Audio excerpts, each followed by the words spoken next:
성도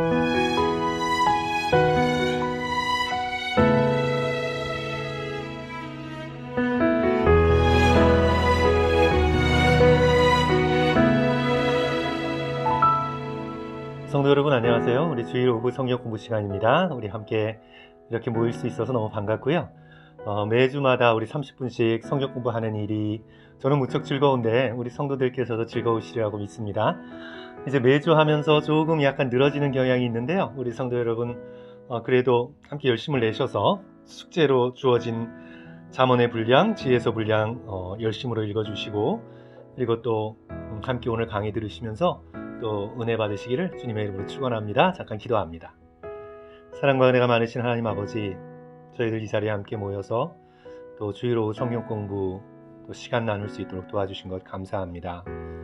이 시간 또 저의 입술을 주정하여 주시고 우리 성도들에게 또 깨달아 알 수 있는 그런 마음을 허락해 주셔서 주의 말씀을 깊이 그러나 우리의 삶 속에 잘 적용하면서 또 배워갈 수 있도록 은혜 베풀어 주시옵소서. 예수님 이름으로 기도합니다. 아멘. 성도 여러분, 이제 오늘은 잠언 마지막 시간입니다. 네 번째 시간이죠. 오늘 강의 들으시고 난 다음에 성도들께서 잠언 23장부터 31장 우리 끝까지 함께 쭉 읽어주시면서 또 지혜 얻으시기를 부탁드리겠습니다.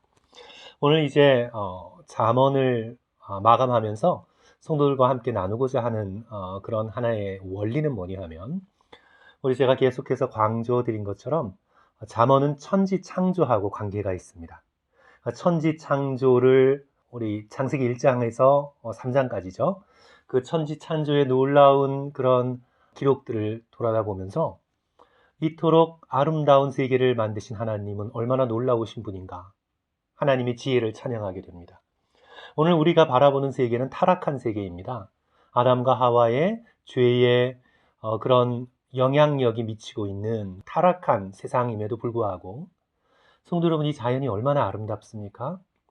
또 하나님께서 우리에게 허락하신 인간적인 어떤 지혜와 지식의 양이 얼마나 깊습니까? 여전히 타락이 있지만 그 가운데서도 빛나고 있는 하나님의 창조의 능력이 너무나 대단합니다. 그래서 잠언의 말씀은 천지 창조와 관계가 있다라는 걸 성도 여러분들께서 기억하시고요. 하나님께서 천지를 창조하시되 말씀으로 창조하셨지만 지혜로도 하셨어요. 하나님의 지혜로운 말씀으로 창조하신 거죠. 우주를 창조하신 하나님. 하나님께서 이 세상을 창조하신 지혜가 너무나 크니까 이제 성도 여러분 무엇이 중요하냐면 이제 하나님의 이 놀라운 지혜를 받은 왕이죠. 정치인, 황제. 이들은 이제 하나님께서 천지를 아름답게 창조하신 것처럼 나라를 아름답게 운영해야 될 책임이 있습니다. 그 다음에 또 아버지, 어머니, 가장, 남편이 옛날에는 주로 가장이었으니까 남편과 아내는 가정이라는 그런 세계를 하나님 보시기에 지혜롭고 아름답게 이루어가야 할 책임이 있습니다. 그 다음에 또 한 개인은, 성도 여러분, 개인은 자신의 몸, 자신의 마음을 하나님 보시기에 좋게 만들어가고 또 유지해야 할 책임이 있죠. 그러니까 하나님의 우주, 그리고 왕이 다스려야 할 나라, 가장이 다스려야 할 집, 각 개인이 다스려야 할 우리의 몸, 이것이 모두 중요한 거죠.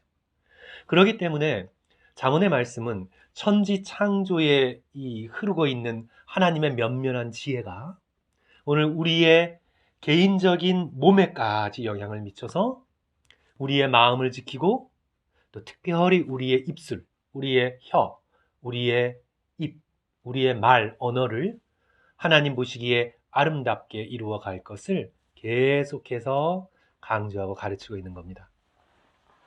그렇기 때문에 오늘 이제 성도들과 함께 잠언의 23장부터 31장까지 마지막에 이 부분을 함께 다루면서 천지 창조를 항상 기억하시고 그 다음에 이제 천지 창조와 대비되는 어떤 인간의 책임에 대해서 함께 말씀을 나누도록 합니다.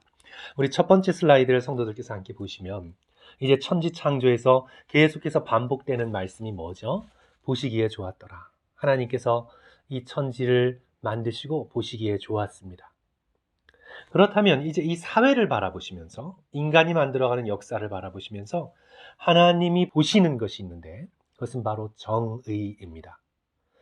히브리어로 미슈팟이라고 하는데 justice, 정의죠. 이 사회를 바라보시면서 의로우신 하나님께서 과연 너희들이 이루어가고 있는 이 세상이 정의롭고 공정한 사회인지 하나님께서 관심을 가지고 보십니다.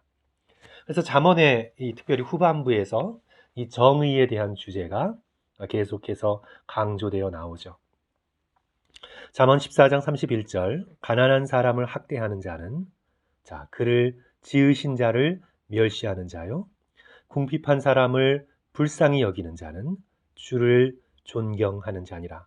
이 잠언 14장 31절에 나와 있는 이 말씀이 잠언의 정의에 대한 강조를 계속해서 해나가는 그런 중심 말씀의 주제입니다. 가난한 사람을 학대하는 자는 가난한 사람을 학대하는 것만이 아니라 그를 지으신 하나님을 멸시하는 자입니다. 하지만 궁핍한 자를 불쌍히 여기는 자는 이 궁핍한 자만을 불쌍히 여기는 것이 아니라 그를 지으신 하나님을 존경하는 것입니다. 왜냐하면 가난한 자, 궁핍한 자가 누구의 형상으로 만들어졌기 때문에 하나님의 형상으로 만들어졌고 하나님께서 그 가난한 자와 궁핍한 자가 사회에서 어떤 취급을 받는가를 주목해 보시기 때문이죠. 그래서 이 잠언의 말씀은 신명기의 말씀 또 모세오경의 말씀과 함께 아주 약자에 대한 보호를 강조합니다.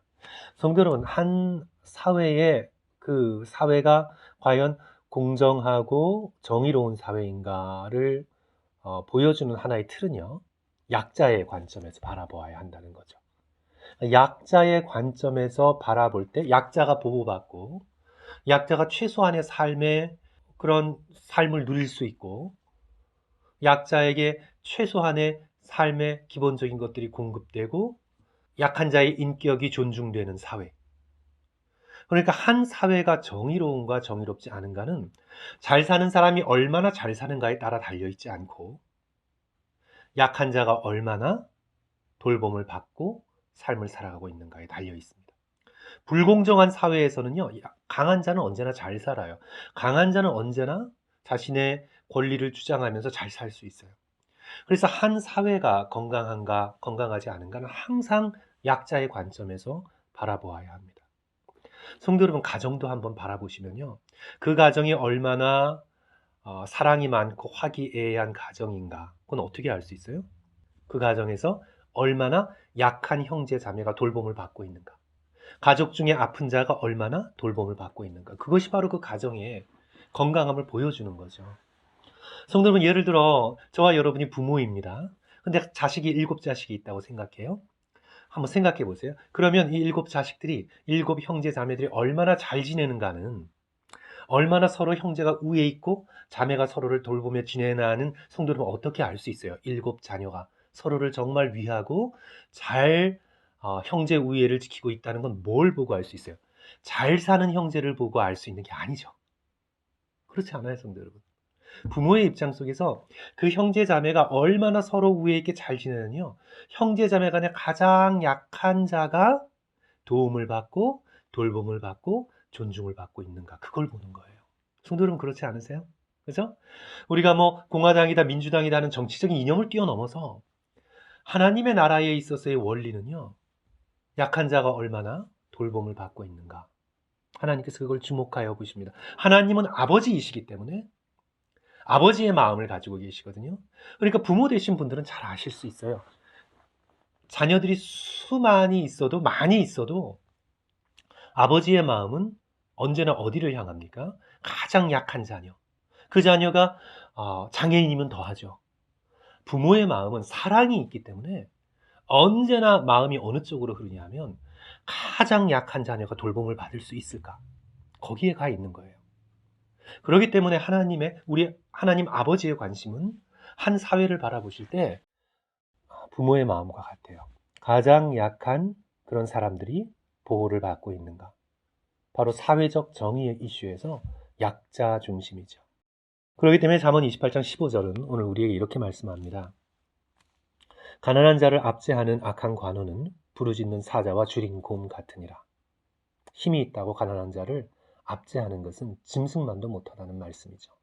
그러면서 잠언 31장 8절 9절에서 왕이나 권력자의 영적인 의무에 대해서 말씀하고 있습니다. 너는 말 못하는 자와 모든 고독한 자의 송사를 위하여 입을 열지니라. 너는 입을 열어 공의로 재판하여 공고한 자와 궁핍한 자를 신원할지니라. 신원하다라는 말은 옛날 한문인데요. 억울함을 풀어줄지어다, 그런 뜻입니다. 약하고 돈이 없다고 억울하게 몰아세우지 말고 공평하게 공정하게 재판함으로 그들의 억울함을 풀어주라는 거죠. 약자이기 때문에 오히려 또 더 약자를 위한다는 명목으로 정의를 거스르면 안 돼요. 강한 자나 약한 자나 하나님의 말씀의 정의 앞에서 공평하게 판결하고, 약자이기 때문에 그들이 잘 돌봄을 받고 있는가를 언제나 관심을 기울이고 신경을 쓰라는 그런 하나님의 말씀이죠. 그 다음에 이제 천지창조와 올바른 인간관계에 대해서 또 잠언은 말씀하고 있습니다. 자, 천지창조에서 항상 하나님께서 보시기에 좋았더라 라는 이 말씀이 반복되잖아요. 그러면 인간관계 속에서 하나님이 보시기에 와, 너희들 참 보기에 좋은 인간관계를 맺고 있구나 하는 건 뭘까요? 바로 샬롬입니다. 사회에서는 미슈팟, 하나님의 정의를 바라보고 계시다면, 이제 인간과 인간의 관계 속에서는 얼마나 샬롬, 평화 속에 화평하며 싸우지 않고 다투지 않고 살아가고 있는가? 하나님이 거기에 관심을 기울이고 계시는 거죠. 성도 여러분, 저와 여러분의 인간관계는 얼마나 화평합니까? 우리의 언어, 우리의 몸짓, 우리의 표정으로 우리는 얼마나 평화의 도구로서 살아가려고 노력하고 있습니까? 혹시 저와 여러분의 말과 행동이 사람과 사람 사이를 가르는 그런 일을 하고 있지 않은지 성도 여러분 잘 살펴봐야 되겠습니다. 사탄의 가장 큰 역할은요, 사탄이란 말 뜻이 고발하는 자죠. 이간질하는 자입니다. 거짓말로 하나님과 아담 사이를 벌렸고, 거짓말로 사람과 사람 사이를 벌리는 것, 이간시키는 것, 사이를 나쁘게 만드는 것, 그것이 바로 사탄의 역할이에요. 성도 여러분, 우리는 가정에서부터, 그리고 우리 특별히 교회의 성도들 간의 관계에서부터 나의 말과 나의 행동으로 인해서 사람과 사람 사이가 멀어지지 않도록, 사람과 사람 사이가 오히려 가까워지고 화평케 될 수 있도록 우리가 평화의 사도, 샬롬의 어떤 사도로서 우리가 살아가야 될 줄 믿습니다. 올바른 인간관계의 원리가 있습니다. 그것은 뭐냐면, 자, 잠언 29장 25절 말씀이죠. 사람을 두려워하면 올무에 걸리게 되거니와 여호와를 의지하는 자는 안전하리라. 성도 여러분, 이 말씀 저와 여러분이 꼭 기억해야 되겠습니다. 사람을 두려워하면 올무에 걸리게 됩니다. 여기서 사람을 두려워한다는 말은 막 사람을 무서워서 벌벌 떤다는 그런 말은 아니에요. 뭐 그런 말일 수도 있지만, 여기서 사람을 두려워한다는 말은, 이런 성도 여러분, 저와 여러분 이런 상황 가운데 있죠. 그 사람을 기쁘게 해주기 위해서, 그 사람의 당장의 어떤 당장에 그 사람의 마음에 들기 위해서 내가 내 마음의 원칙을 거스르고 내 원칙을 깰 수 있어요. 예를 들어 막 사람들이 모여서 흉을 봐요. 근데 나 혼자 흉을 안 보고 가만히 있으면 괜히 왕따 당할 것 같아요.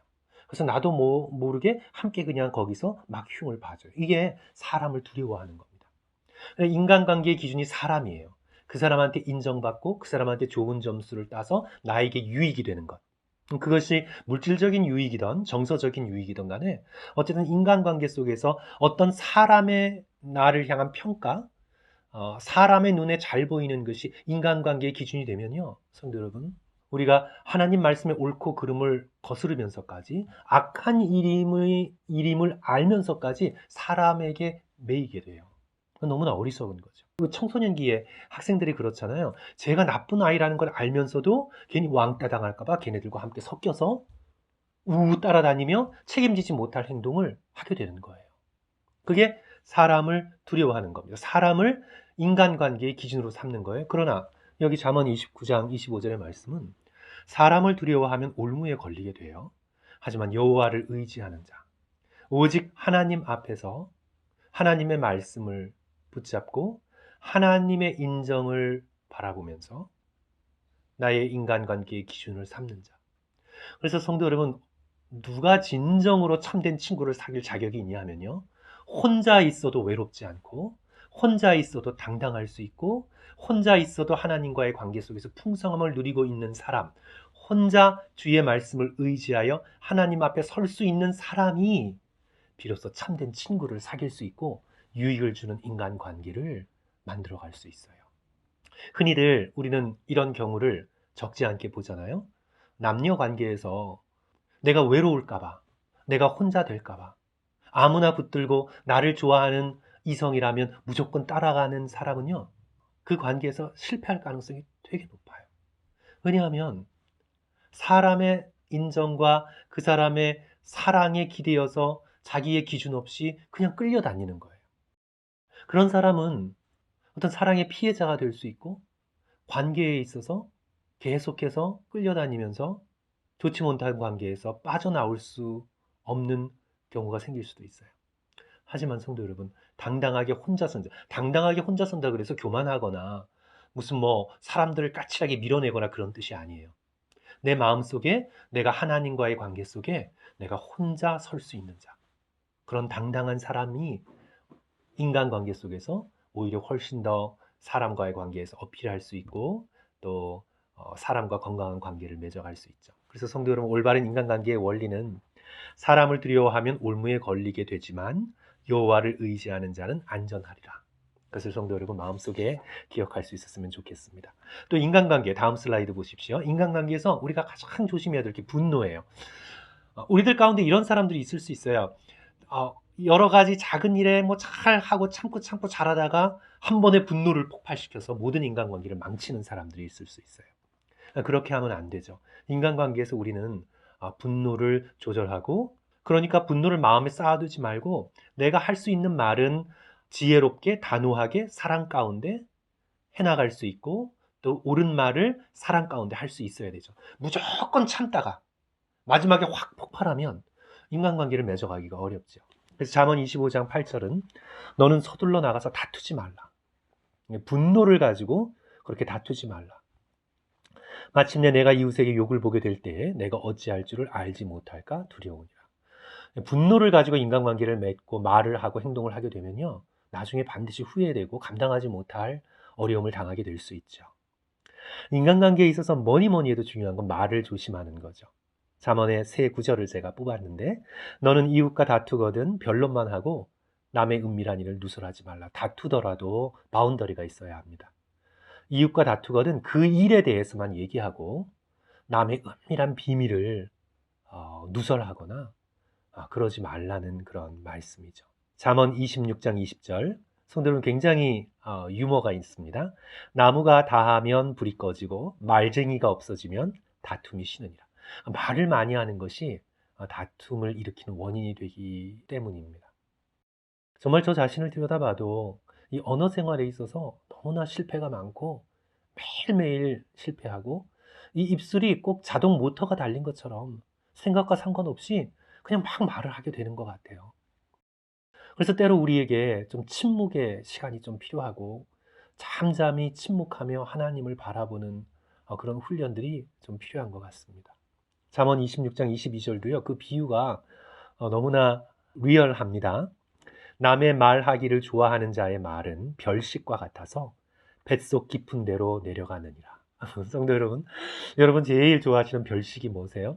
저는 LA에 오면서 제가 캐나다에 있을 때랑 다르게 그 하겐다스 아이스크림이 가격이 너무 쌌어요. 미국이. 특별히 이제 그 초콜릿 바로 돼 있는 그것이 너무나 이렇게 가격 비교하니까 너무나 싼 거예요. 제가 살던 토론토에서는 좀 비쌌는데 여기 LA에서는 너무나 싼 거예요. 그래서 요즘은 절대로 먹지 않는데 LA 처음 와가지고 그 가격이 너무 싸가지고 거의 하루에 한두 개씩 꼬박꼬박 먹었던 것 같아요. 그랬더니 막 속도 안 좋고 살도 찌는 것 같고. 그런데 그 하겐다스 그 하드를 먹을 때 정말 입속에서 들어가서 녹아서 뱃속까지 쫙 내려가는 듯한 어떤 그런 느낌을 제가 받았습니다. 그래서 제가 잠언 26장 22절 말씀을 보면 그런 느낌이 나요. 남의 말하기를 좋아하는 자의 말은 정말 별식과 같습니다. 뱃속 깊숙한 데로 내려가는데 건강에는 안 좋죠. 롱텀으로 볼 때 우리를 망칩니다. 그래서 남의 말을 하는 걸 즐기는 자, 성도 여러분 조심해야 되겠고 우리 자신이 또 그렇게 되지 않도록 노력해야 되겠습니다. 저도 이 부분에 있어서 정말 많이 실패를 하는데요. 얼마 전에도 이 목회자들 함께 얘기하면서 다른 목사님들 얘기도 하고 그랬는데 정말 성도 여러분, 우리가 경계를 받아서 남의 말하기를 즐기지 않는 그런 결단을 해야 되겠습니다. 성도 여러분, 남의 말을 안 할 수는 없어요. 안 할 수 없어요.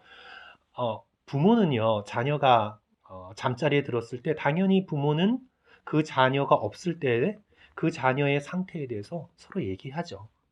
꼭 그 사람이 있을 때만 그 사람 얘기해라. 이런 룰은 사실 비현실적이에요. 우리는 다른 사람 얘기를 할 수밖에 없어요.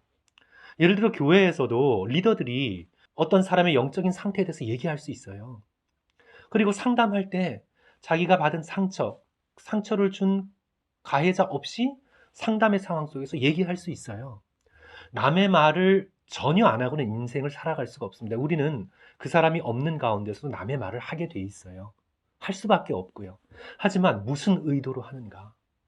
내가 정말 그 사람을 사랑하고 존중하면서 그 사람이 나아지기 위한 그런 방법으로 사랑하는 마음을 품고 하는가? 아니면 그냥 남의 흉보는 게 좋아서, 그냥 남의 얘기하는 게 좋아서, 왠지 그렇게 남을 깎아내리면 내가 올라가는 것 같아서, 소문을 너무너무 좋아해서, 가십 좋아해서 그렇게 하는 거라면 우리는 이 말씀을 정말 심각하게 받아들이고, 우리가 만약 그렇게 남의 말을 하면서 나의 권태의 시간을 죽이고 나의 보링한 삶을 살아가면서 마치 별식을 먹는 것과 같은 기쁨을 누리고자 한다면 성도 여러분, 정말 우리는 하나님의 창조의 원리와 많이 벗어나 있는 거예요. 그래서 항상 우리가 주의하면서 우리의 말을 조심하고, 내가 다른 사람의 말을 할 때 내 의도가 어떤 것인지 살펴보고, 오늘도 여전히 실패하지만 날마다 남의 말을 좀 하지 않고 그럴 수 있는 또 제가 되었으면 좋겠고요. 우리 성도들 그렇게 되시기를 주님의 이름으로 축원합니다. 아첨하지 말 것. 그렇죠?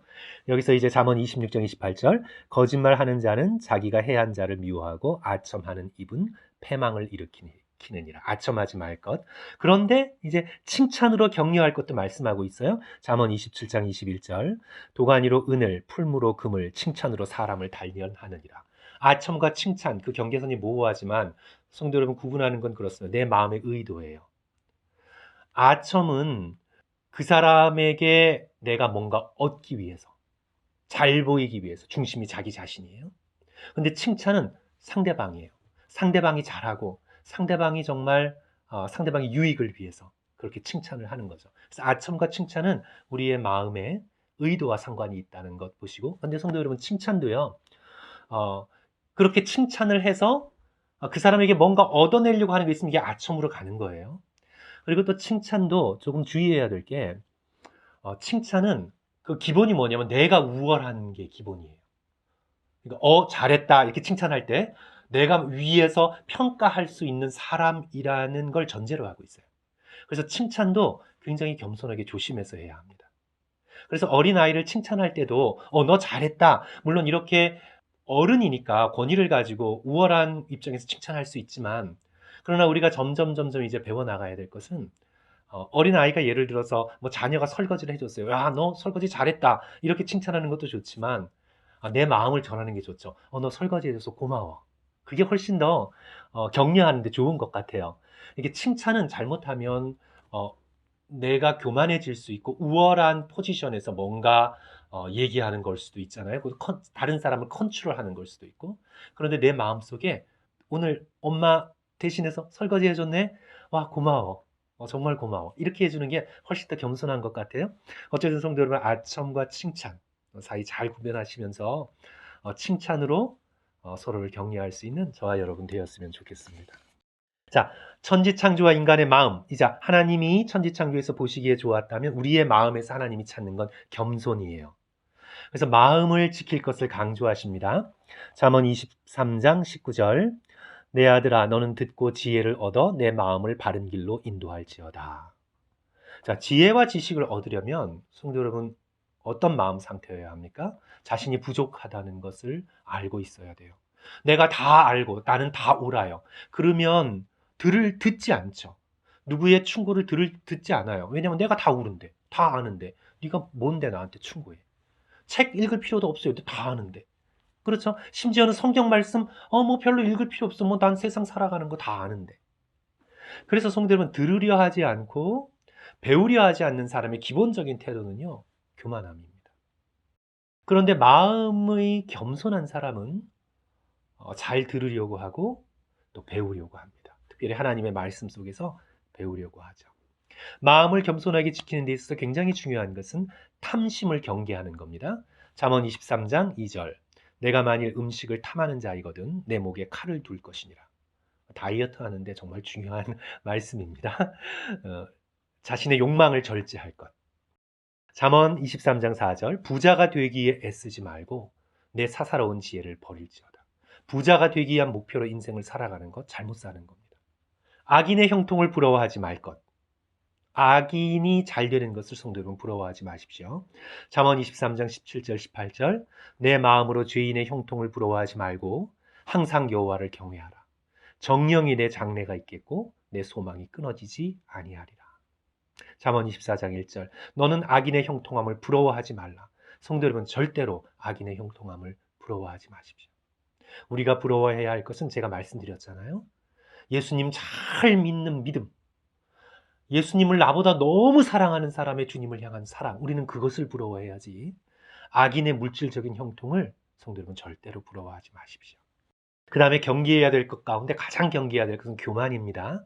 스스로를 높이는 것, 사단의 마음이죠. 잠언 24장 9절 제가 읽고요.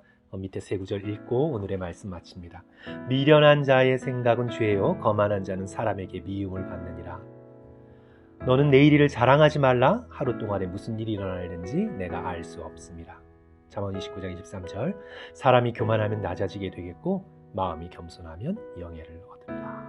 성도 여러분, 오늘 하나님께서 주시는 이 말씀 통해서 우리가 우리의 사회를 좀 더 정의롭고 우리의 인간관계를 좀 더 평화롭고 그리고 내 자신을 좀 더 겸손하게, 내 마음을 좀 더 겸손하게 그렇게 지킬 수 있는 저와 여러분 되셨으면 좋겠습니다. 오늘 말씀 들어주셔서 너무 감사합니다.